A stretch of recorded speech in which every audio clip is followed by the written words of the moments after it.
But I thought you said, wait, what? I need some help clarifying something.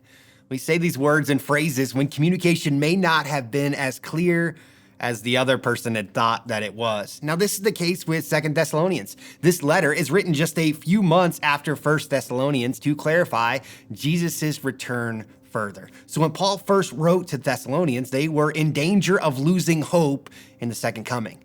And now they've shifted to the opposite extreme. And some of them thought that Jesus would be coming at any minute.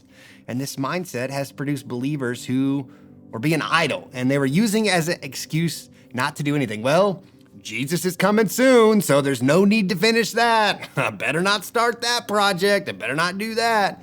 But the main focus of this chapter is to correct this false impression made in the minds of the Thessalonians regarding the second coming of Jesus, either by Paul's letter or by one forged in his name. But they had the impression that this event was about to occur, or that they were even in the midst of it.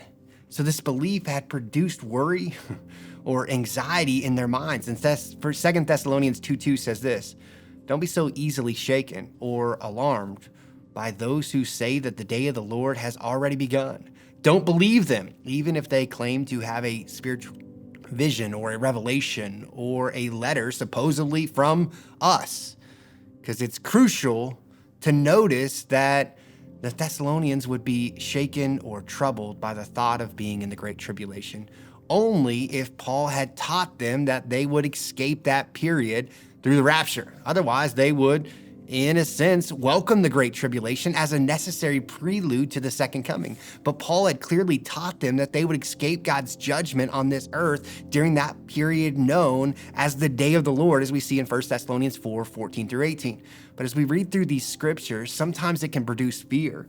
But what we have to remember when looking at the details of Jesus' second coming is that Jesus wins, as do all the believers. So as believers, have nothing to fear because God is with us and will continue to be with us. And so Paul tries to restore the balance between the two views by describing certain events that would happen before Christ's return. One of those signs would be the arrival of the coming of the power of the Antichrist. And here Paul describes the man of lawlessness, a person who uses the power of Satan, will perform counterfeit miracles to gain control and power and draw believers away from God. So we have to watch and really inspect even miracles and supernatural activity, because Paul says they will produce miracles. But one of the signs of real versus counterfeit is, where is the credit going? We must continue to look at the purpose of the miracles we see. So in scriptures, we see Jesus drawing the attention back to God and to salvation and to the forgiveness of sins. But the Antichrist will draw all attention back to himself.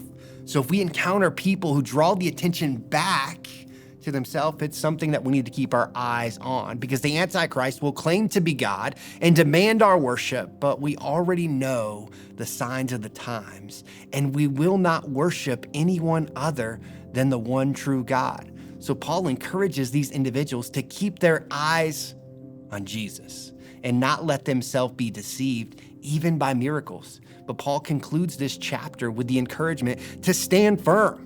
His encouragement to the believers was that they already knew the truth because he shared it with them. They don't have to be misled or be worried about being deceived if they stand firm and hold to the traditions which they were taught, whether by word of mouth or by letter that we see in verse 15. So Paul was telling the believers to know the Bible even before it was called the Bible. So in other words, the only way to know the truth is by learning God's word for ourselves. So we see Paul often speaking of those who turn away or refuse to listen. And it's an excellent reminder for us to keep our eyes on the word in Jesus so that we will not be led astray by the events of the days, either by teachings or by supernatural power.